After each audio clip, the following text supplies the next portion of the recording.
"Mr. Joaquim, there's a boy outside. He's soaked and says he only wants a piece of bread." "Let him in," Joaquim replied firmly.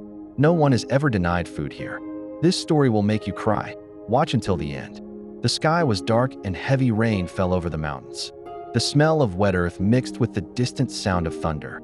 On the porch of a large farmhouse, Mr. Joaquim Arajo, a wealthy and respected man, watched the rain fall in silence, as if waiting for a miracle that never came. Many years ago, life had taken from him what money could never buy. His wife had left, carrying their baby in her arms, and never sent word again. The boy's name was Samuel. Joaquim searched everywhere but never found him. Over time, he accepted that perhaps destiny had taken his son away forever. But even with his heart hardened, every night he prayed the same prayer.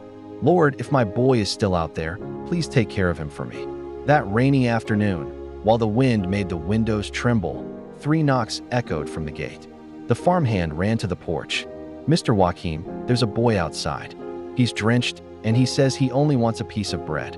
Joaquim looked toward the road, and, even from afar, saw a small figure shivering in the cold. "Let him in," he said firmly. "No one is ever denied food here." The boy entered slowly, his feet covered in mud, his eyes weary. "What's your name, son?" Joaquim asked. "Samuel, sir, Samuel de Silva." Joaquim felt his body tremble. That name, that last name, it was the same as the woman he had once loved. "And your mother? Where is she?" he asked, his voice trembling. The boy lowered his head. "She went to live with God. She told me not to give up, that he would show me a good person along the way."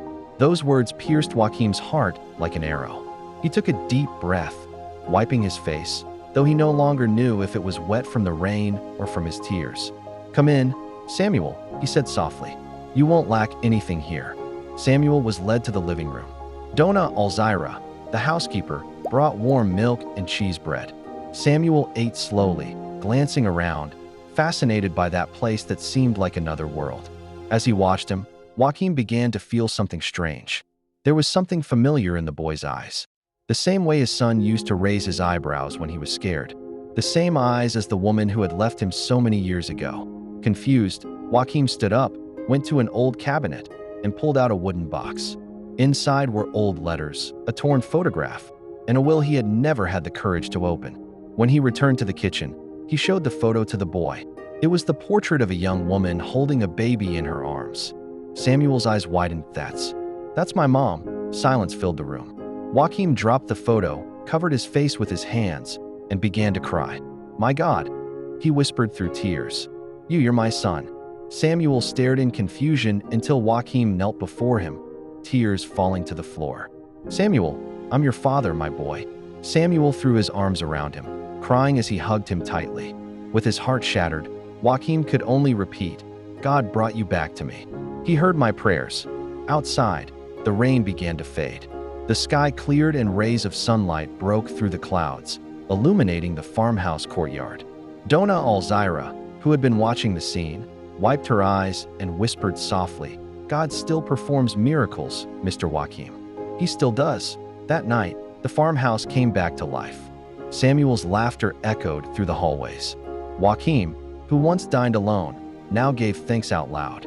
The bread the boy had asked for out of hunger was the same bread that restored faith to a weary heart. Because sometimes, what you think you've lost forever, God has only kept safe to return it to you at the right time. If this story touched your heart, comment amen. Follow our page and share this story to remind others that God still makes the impossible reunions happen.